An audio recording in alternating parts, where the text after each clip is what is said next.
The January 25th, 2022 meeting of the Public Safety Committee will now come to order. Will the clerk please call the roll?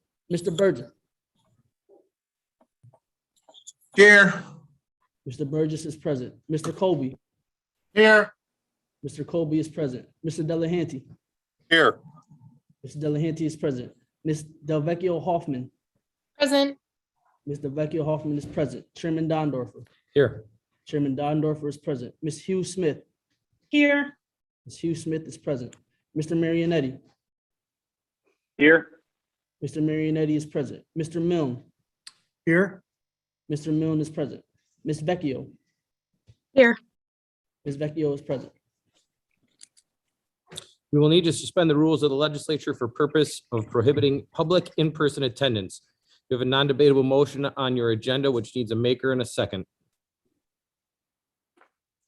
Move it, Mr. Chairman, Legislator Colby. Second, Legislator Delahanty. Moved by legislator Colby, seconded by legislator Delahanty. All those in favor, please signify by saying aye. Aye. Aye. Any opposed? Item carries. Is there anyone signed up for the public forum? There is not. All right, the next item on the agenda is the approval of minutes. You have the November 23rd, 2021 meeting of the Public Safety Committee before you. They will stand approved unless the clerk is notified of any changes by the end of the day. The next item on the agenda is new business. Referral number 22-0011, acceptance of a grant from the United States Department of Justice, Office of Justice Programs for the SWIFT, Certain and Fair Supervision Program, applying the principles behind Project Hope. Mr. Chairperson, Legislator Milne to move. Moved by Second, legislator Mr. Chairman. Milne, seconded by legislator Marionetti. Is there any discussion? Legislator Delvecchio Hoffman. You have the floor. Through the chair to the administration, can we get more information on how this program is actually implemented? What is SWIFT, certain and fair supervision as defined by this program? Mr. Chairman, we have Jennifer Ball available to answer this question. Through the chair, the tenets behind the SWIFT Certain and Fair program is that it's a program that's based on procedural justice. We are currently utilizing this model with our current SWIFT Certain and Fair participants, and our goal is to increase the number of probationers who can receive this model. So basically, it's based on transparency, neutrality, dignity, respect. What happens with these probationers is they are placed on interim probation out of gun court in coordination with the DA's office, the public defender's office, the court, and then of course probation. They are monitored on GPS, and they also receive more intensive supervision, more intensive services for this first year to see if they can remain within the community and get the services that we can provide. So the difference between this and a regular probation supervision is mainly that it's a much smaller caseload and it's more intensive. Through the chair, can you expand on what more intense supervision means? The chair, that usually means that these individuals are greater or higher risk individuals, so they see their probation officer more frequently. Their probation officer works in the field and sees them and their families at home more frequently. They, again, with the GPS, they're on electronic monitoring, so in that sense, they're monitored 24 hours a day. They receive, as part of the orders and conditions of probation, they receive referrals mainly to Pathstone in regard to employment readiness. If there are educational needs, they can be referred on to a variety of agencies. So it is similar, again, to the types of supervision one might expect with regular probation, but a more frequent and more intense supervision. Our normal supervision cases a general supervision caseload is approximately 90 individuals. So these are significantly smaller caseloads. And these officers are specially trained to utilize a lot of motivational interviewing techniques and a lot of outreach into the families and community to try to curb the behaviors that these individuals are starting to display. Through the chair, does this include increased drug testing for folks that are in this program? Through the chair, that is certainly within the realm of possibility. That may or may not be an issue with each of these individuals. So it's really on a case-by-case basis. And through the chair, do you have data or responses from offenders as to how they feel this program is going and how it works for them? Through the chair, yes, we do. Back in 2019, RIT did a study of the Swift, Certain, and Fair program. And in the, let me see here, in the referral, I want to just pull that up. Okay, so they did do research on those participants who were on Swift, Certain, Fair at that time. The survey concluded that 73% of the participants felt that the judges cared about them more personally compared to 50% of traditional probation. 93% reported a more positive relationship with their probation officer compared to 75% of traditional cases. And one of the biggest pieces of feedback that was received was they did indicate that their least favorite part of probation was the GPS monitoring, but they also credited that to their success during that first year. Not only does GPS monitoring provide probation with the knowledge of where someone is and the ability to monitor someone, but it also provided these individuals with the opportunity to not get involved in certain circumstances. And ironically enough, when they were on GPS, many of their associates didn't want them to be involved either for the fact that they had the monitoring on them. So it worked in a couple of different aspects.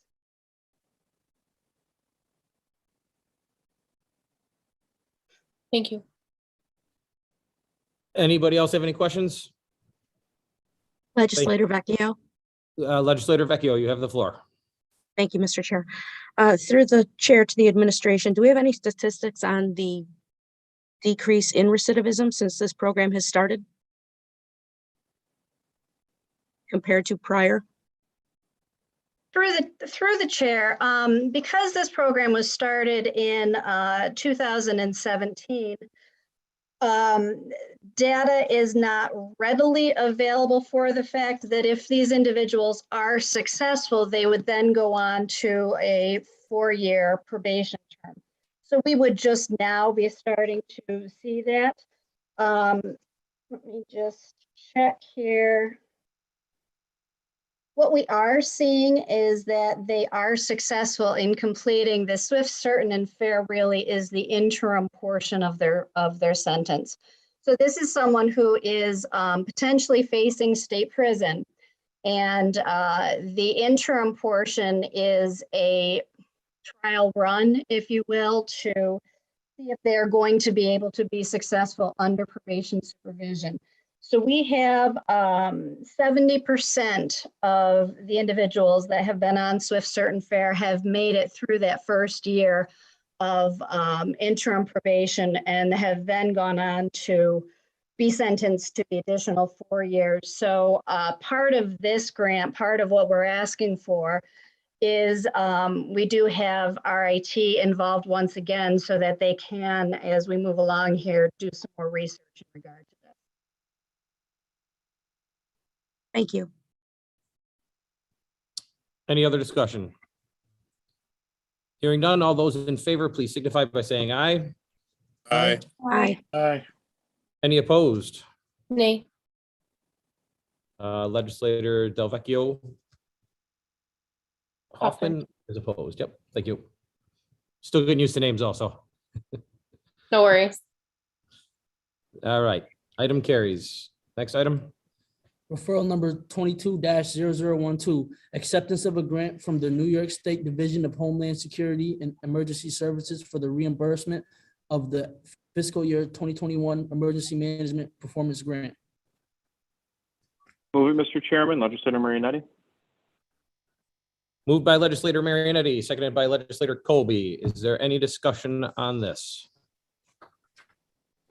Hearing none, all those in favor, please signify by saying aye. Aye. Aye. Any opposed? Item carries. Next item. Referral 22-0013, acceptance of a grant from the New York State Division of Homeland Security and Emergency Services for the fiscal year 2021 State Law Enforcement Terrorism Prevention Program. Move it, legislator Delahanty. Seconded legislator Milne. Moved by legislator Delahanty, seconded by legislator Milne. Is there any discussion on this? Legislator Colby. Legislator Vecchio, I think you slipped in there first. Go ahead. Real quick through the chair, I need to declare my interest as my husband works for Monroe County Sheriff's Office. Very good. Thank you. Legislator Colby. Through you, Mr. Chair, this is a decrease of 300,000+. Could somebody from the administration, two questions. One, ascertain to why there's a decrease in the grant, and two, what areas will be decreased because of the decrease of funding? Mr. Chairman, we have Christina Doherty or Mike Sayers available to answer that.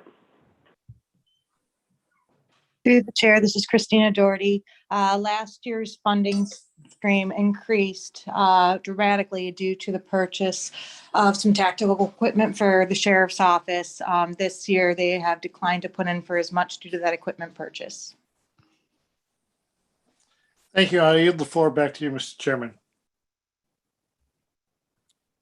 Okay, thank you. Is there any other discussion? Legislator Del Vecchio Hoffman. Legislator Del Vecchio Hoffman, you have the floor. Through the chair to the administration, funds used to purchase equipment and provide training for the Monroe County Sheriff's Office Patrol. Can you be more specific about what equipment and training these funds would be paying for?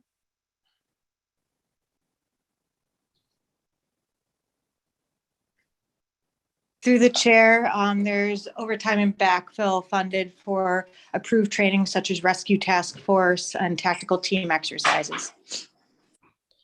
Through the chair, can you answer the same questions for the SWAT and bomb team?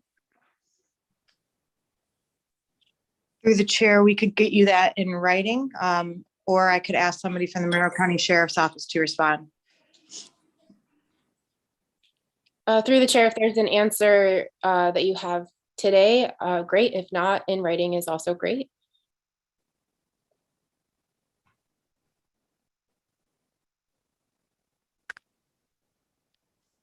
Through the chair, we're going to have to reach out to the Monroe County Sheriff's Office in order to answer that question specifically. Is there Under Sheriff Brown or anybody on from the Sheriff's Office right now? Through the chair, Jennifer Curley's on right now. I don't believe we had any funds allocated for SWAT and bomb. So I'm trying to figure out what she is referencing. Through the chair, I have funds will be used to purchase equipment and provide training for the MCSO patrol, SWAT, bomb, canine, scuba, crisis negotiation, etc. Through the chair, I'm only seeing on my budget that we have overtime backfill for rescue task force training and some tactical team exercises. I believe that is for possible training and conferences. I will double check and get you a written response tomorrow. Thank you. Is there any other discussion? Hearing none, all those in favor, please say aye. Aye. Aye. Aye. Aye. Anyone opposed? Nay. Legislator Del Vecchio Hoffman noted is opposed. Okay, item carries. Next item. Referral number 22-0014, acceptance of a grant from the New York State Division of Homeland Security and Emergency Services for the fiscal year 2021 State Homeland Security Program and authorize a contract with the University of Rochester. Move legislator. Moved by Second, legislator Marionetti. Moved by legislator Milne, seconded by legislator Marinetti. Is there any discussion on this? Legislator Colby. Go ahead, legislator Colby, you have the floor. I see there's an increase in this year's funding over the last 18 years.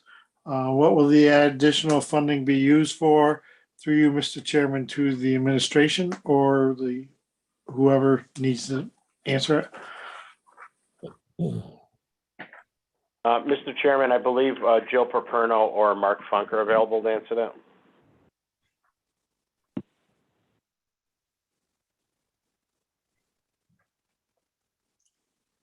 Through the chair, this is Jill Paperno. Is this in reference to the Indigent Legal Services matter?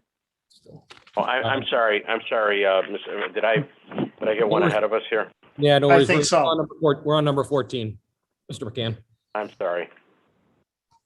I'm sorry. It would be Christina Doherty again, or Mike Sayers. Through the chair, the increase can be attributed to less funding being sent to the law enforcement this go around. This grant is actually a larger grant of about $900,000 that gets split between the city and the county law enforcement, and other county first responding agencies. So through you, Mr. Chair, to the administration, in this referral, it says there's a $27,000 increase from last year.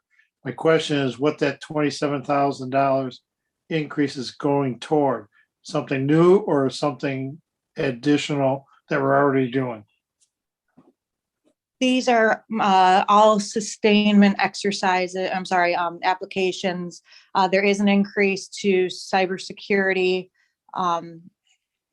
substantially due to the fact the federal government changed the formula of what we need to spend our funding for. So 7.5% of this total grant had to go to cybersecurity. Traditionally, that was not the case. Through you, Mr. Chair, University of Rochester was issued this because of the RFQ process. Was there any other organizations considered or asked to be considered? Through you, Mr. Chairman. Through the chair, this is Mike Sayers from Public Health. There were two candidates that met the application process. Haggerty Consulting from Illinois was one, and the University of Rochester was the other. Ultimately, University of Rochester was selected by the selection committee. Thank you. I yield the floor back to you, Mr. Chair. Thank you. Is there any other questions? Legislator Delvecchio Hoffman. Legislator Delvecchio Hoffman, you have the floor. Through the chair to the administration, can you say more about what the funding for cybersecurity would entail? Through the chair, they have applied for funding for network access software and information and event management to deter cyber attacks. Thank you. And through the chair, does any of the funds for this program go to the Monroe County Sheriff's Office? No. Thanks. Through the chair. Thank you. Are you all set with your questions? Yes, sir. Okay. Is there anyone else that has any questions? Hearing none, all those in favor, please signify by saying aye. Aye. Aye. Any opposed? Item carries. Next item, number 15. Referral number 22-0015, acceptance of a grant from the New York State Office of Indigent Legal Services for the offices of the Public Defender and the Conflict Defender for the provision of indigent legal service. Move it, Mr. Chair. Moved by legislator Marianetti, seconded by legislator Colby. Is there any discussion on this item? Hearing none, all those in favor say aye. Aye. Aye. Any opposed? Aye. Item carries. Referral number 22-0036, acceptance of a grant from the New York State Division of Homeland Security and Emergency Services for the fiscal year 2019 cybersecurity grant program. Move, Mr. Chairman. Colby. Second, legislator Delahanty. Moved by legislator Colby, seconded by legislator Delahanty. Is there any discussion on this? Legislator Colby. Legislator Colby, you have the floor. This is through you, Mr. Chairman. This looks like another one for cyber security. How many different programs do we have doing this type work, and are they dovetail at all? Or are they all kind of scattered doing their own little thing? Through you, Mr. Chairman, to the administration.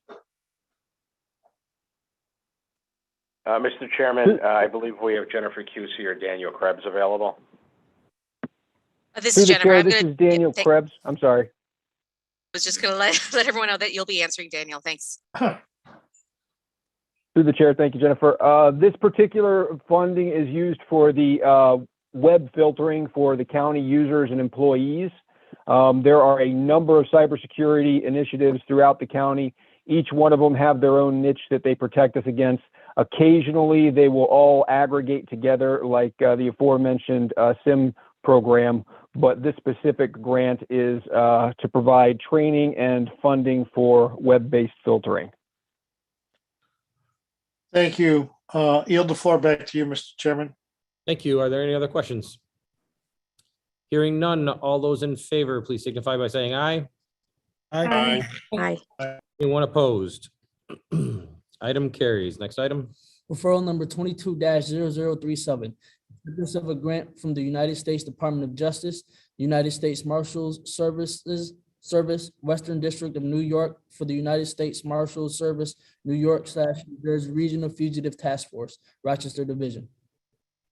Moved by legislator Delahanty. Second, legislator Milne.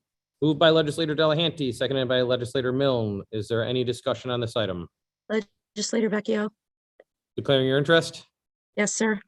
Very good. So noted. Thank you. Thank you. Any other discussion? Legislator Delvecchio Hoffman. You have the floor. Through the chair to the administration, can you talk about what this program looked like last year? How many fugitive, violent felony fugitives were apprehended? What types of felonies were they working on? Mr. Chairman, I believe Jennifer Curley or Paul Simonelli are available to answer that. Yes, Jennifer Curley will answer that. Last year for fiscal year 20, the Sheriff's Office served 502 warrants with the U.S. Marshal Task Force. This year, well, for 2020, that was 502, and for 2021, it is 376. The type of warrants, they're all fugitives, and they're all felony crimes. Through the chair, what operations are used by this task force? I guess what methods? I'm going to actually say that's not a question that we should ask in a public forum that's being recorded. Task force operations and their tactics are not really for public knowledge. It's dangerous for both the officers that are involved in that, as well as kind of tipping our cards to the bad guys that they're going after. Are there any other questions? Yeah, through the chair, I understand your concern. My concern is how the thing is going to be used and what words are being used. So I guess my question, if I could rephrase the question, for instance, sometimes we're seeing, sometimes with programs like these, folks are being searched, or, you know what I mean? Like there's more leeway. So I guess I'm looking for more general methods, not methods that would compromise the safety of the officers. Through the chair to the administration, is there an answer that you can provide to that question that you're comfortable with?